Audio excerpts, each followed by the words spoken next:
Ayun, tayo yung nag-ano ulit ng kapibila. Nagbura naman ng wawa naman ako. Upload, delete ako. Kasi nga, puno lagi yung cellphone. Kaya lagi na lang akong ganun. Ay, sad naman ang buhay.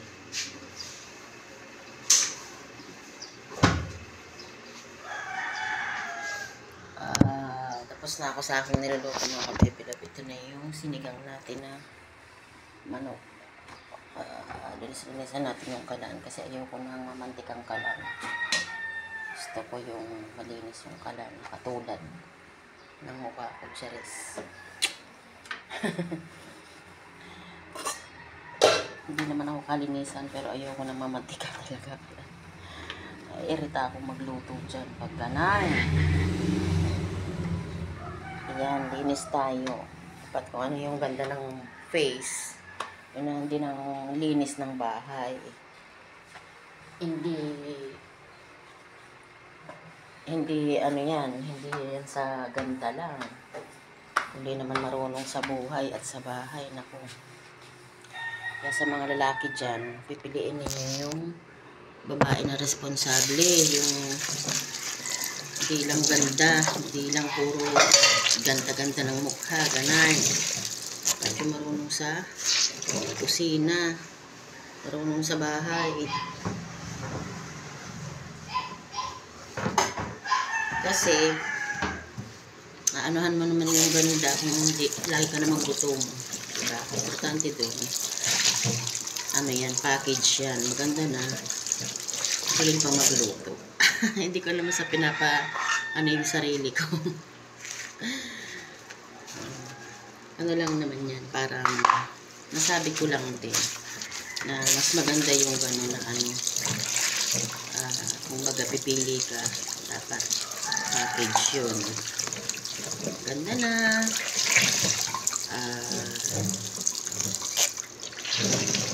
Maano pa, malinis sa bahay, tapos hindi maarte.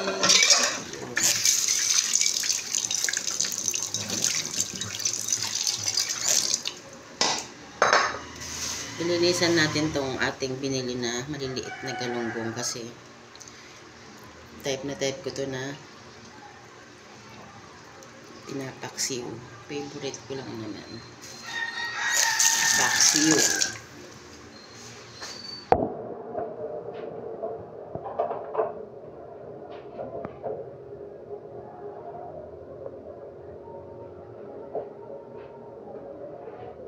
Ano ba yan? Meron pala ako kinakain na pagnisan, hindi ko pala na nakain lahat. Ano ba yan? Nakalimutan ko. Kaya so kainin natin kasi ang mahal ng bilihin. Nga pala. Shoutout sa iyo, Erwin Salvador. Hi! Thank you sa panonood ng video ko. Shoutout na kita. Comment mo na lang kung taga saan ka para ma-shoutout ko din yung lugar ninyo. Hi, Erwin Salvador. Shoutout sa iyo. Thank you sa panonood. Yun. Kainin ko to kasi naiwan ko doon. Isang subo na lang, oh. Subo sa iyo, para sa iyo, Erwin Salvador. Shoutout sa iyo. Yun.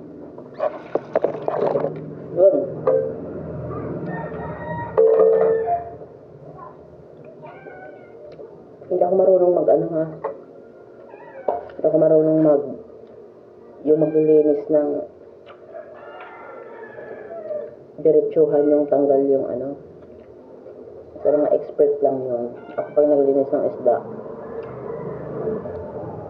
inaano ko pa, kinukutsildo ko pa yung tiyan. Hindi ako marunong ng katulad sa iba na pagtanggal ng hasang, diretso kuha yung bituka. Hindi ako marunong. Naiiwan eh. Tapos ako malinis yung loob ng tiyan ng isda.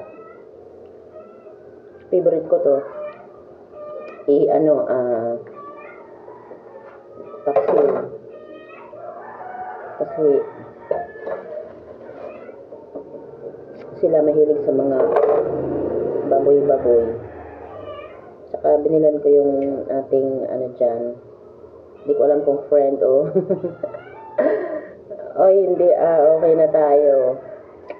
Natin ibalik yung mga moment na ano tayo. Yung nagtitinda dyan ng aking, kumari ko yun. Kaya, hindi maiwasan. Minsan kasi nagkatampuhan kami, no.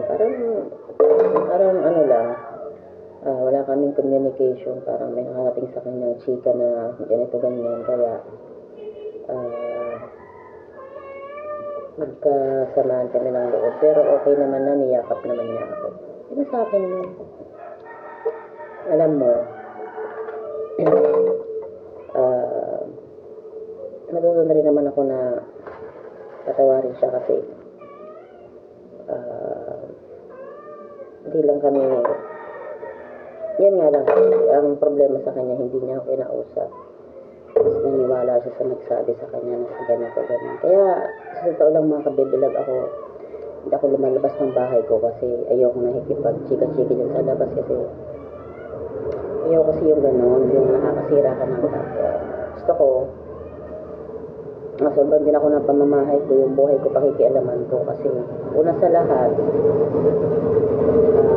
hindi tayo uunlad sa pakikialam sa ibang tao. Pangalawa, siguro lang naman yun eh.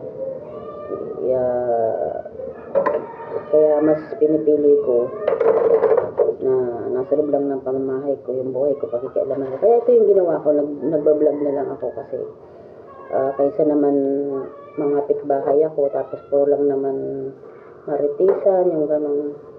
Huwag na lang, kung baga gusto ko, kung araw ko maging productive, katulad nito, nagbablog ako, at least diba, ano ko kayo, jam ko kayo kahit sa mga comment nyo lang. Ako yun, syempre, pag nag-comment kayo, proud ako kasi ibig sabihin nun, pinanonood nyo ako, hindi kayo na uumay sa mukha ko. Pasensya na, paulit-ulit lang ang ating mga chika, ang ating mga luto-luto. Wala, yun na talaga maibablog ko sa inyo kasi hindi naman ako katulad ng iba na magagaling gumawa ng content. Kanya-kanya lang naman, kumbaga, kanya-kanya lang naman yan na ano eh. Ito yung buhay ko to. Ito yung ibablog ko. Yung buhay naman ng ibang vlogger, iba naman yung gusto nila, yun yung hilig nila, yun ang gawa nila. Kasutuhan lang naman. Tsaka ako naman, hindi naman ako talaga vlogger na ano, ako'y small time lang na nanay na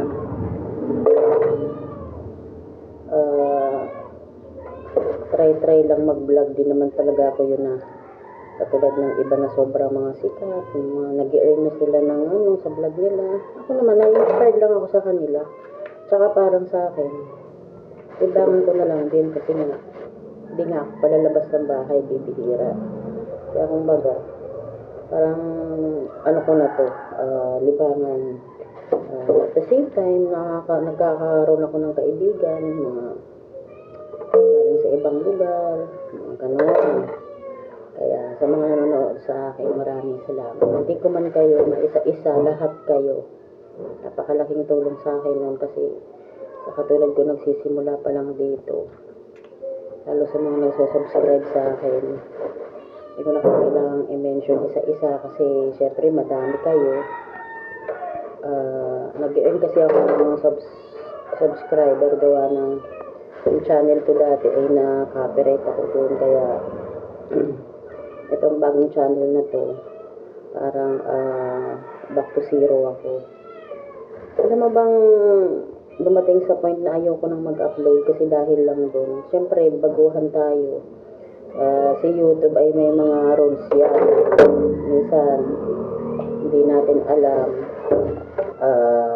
hindi natin nasusunod. Kaya sa akin, lesson na yung gano'n na mahilig kasi ako talagang magkanta. Okay, yun. Sineparate ko na yung mga kanta-kanta ko. Video okay. Kasi ayaw ko na makapirate tayo uli. Kaya yung mga nasa bago kong channel na to, puro na lang mga luto-luto kasi para di na tayo nakaka-copyright. Napakahigpit po ni YouTube. Bawal po ang nag-aano ka ng mga music. At pag may bata kang kasama, kailangan yung video mo ay for kids kasi para hindi ka maanuhan ng butas na ganito ganyan. Kaya malaking aral sa akin yung unang channel ko na doon ako natuto na ganun pala yung gusto ng YouTube. Kaya nanonood din ako ng tutorial, kaya medyo nagtito tayo ng konti. Kaya kailangan huwag kang magkakaroon ng copyright strike, yung mga community guidelines, kailangan masunod mo yun. Kasi kung hindi ka mamonetize sa YouTube. Kaya parang back to zero tayo mga ka-develop. Pero alam ko naman na yung sa dati kong channel ay nanonood pa rin naman kayo. Kasi ang dami kong subscriber doon, nakain ako ng subscriber doon ng 1,000 within a month lang. Kaya sobrang saya kasi kahit pa paano ganun mga aim ko na subscriber doon, sobrang dami. Ngayon, ang subscriber ko doon ay nasa 1,300 na higit na. Kaya maraming salamat sa nag-subscribe sa akin doon. Sana pag napanood nyo to, subscribe nyo rin ako dito sa bagong channel kasi para naman panibagong channel ko, wala na tayong pangangamba na tayo na ni YouTube. Magkakaroon ng strike na kung ano-ano strike na yan. Kaya subscribe mo lang din ako dito.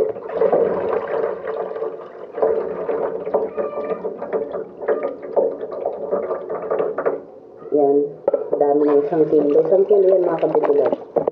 Kasi gusto kong mabilhan din yun kasi nagpapaaral din yun ng anak niya. Parang malaking tulong sa kanya pag tayo bumibili sa kanya. Ayun, nakapagpatapos siya ng nurse.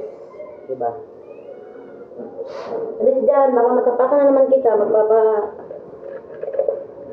Turok na naman tayo. Diyos ko po. Yan, natapos ang turok natin sa'yo. Kilig-kilig mo dyan sa may paanan ko. Kailangan kita makikita ang pusa ka. Nagkaroon ako ng phobia sa'yo eh. Ay, naku. Isang lala.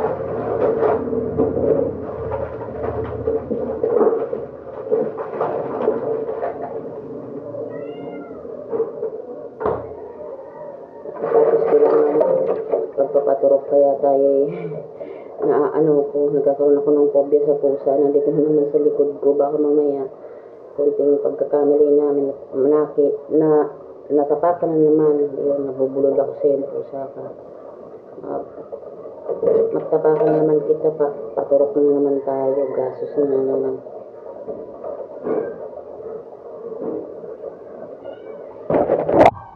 Ipa-flash ko sana tong ito yung niya kaso lang naawa din ako sa pusa Yung ko na nga sana itong pakainin kasi tinapakan ako nito, kinagat ako nito Gigil ako sa'yo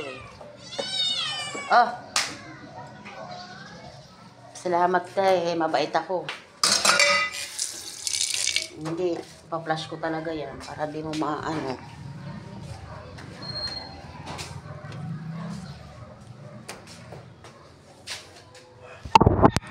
Ang haba na naman ng video natin. Sana tapusin ninyo yung panonood sa akin mga kabibinag ko. At huwag kayong magsasawa sa pagmumukha ko. Araw-araw tayong magkasama sa vlog. Kaya sa mga kamami dyan, thank you sa panonood ninyo, sa support ninyo. Saka sa mga hindi naman at nagsasubscribe sa akin. Thank you. Bye.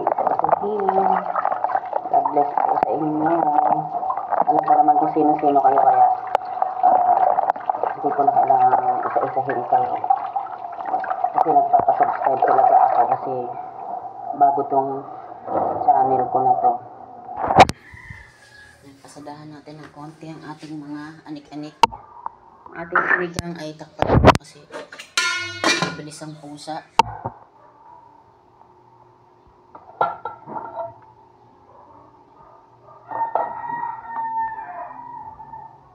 Para naman ang video natin. Tapusin ninyo yung panonood ha. Kasi alanganin i-cut ko pa. Dahil tapos na tayo sa ating gawain. Wala na akong ibablog sa inyo. Mamaya ulit. Yun. Tapos na tayo. natapos din. Yan, ang paghuhugas naman ay obligasyon naman yan ni Kim. Ako nagluto, siya naman ang maghuhugas dyan. Papakain tayo ng aso. After magluto, pakain ng aso.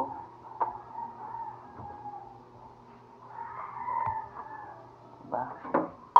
Ganyan kalupit ang nanay. All around. Kaya, ang laki na respeto ko sa mga nanay din kasi ramdam ko kayo. Ako nga nahihirapan eh. Kayo pa ba? Gusto po. Nakahirap po maging nanay kasi ang daming trabaho ng bahay. Kasi nag-enjoy na nga lang ako sa inyo, nakasama ko kayo, binablog ko yung mga gawain ko. Ito, nakakabawi-bawi kayo ng pakiramdam, masaya kasi pinapanood nyo ko. Diba, parang na-appreciate yun na nanonood sa akin na yung iba kasi gusto, mga ganire-ganire. Ako naman, simple lang ang buhay ko, ito lang. Okay naman. Tutuloy natin ang ating video at ang haba-haba na. Salamat uli sa mga nagsusubscribe sa akin. Sobrang natutuwa ako sa inyo guys. Kaya subscribe nyo ako sa mga hindi pa nakasubscribe. Thank you. Subscribe nyo ako. Salamat kasi kahit hindi pa kayo nasa-subscribe at alam ko namang isa-subscribe nyo. Kaya ayun, advance thank you na sa inyo. Bye-bye. Have a nice day sa lahat.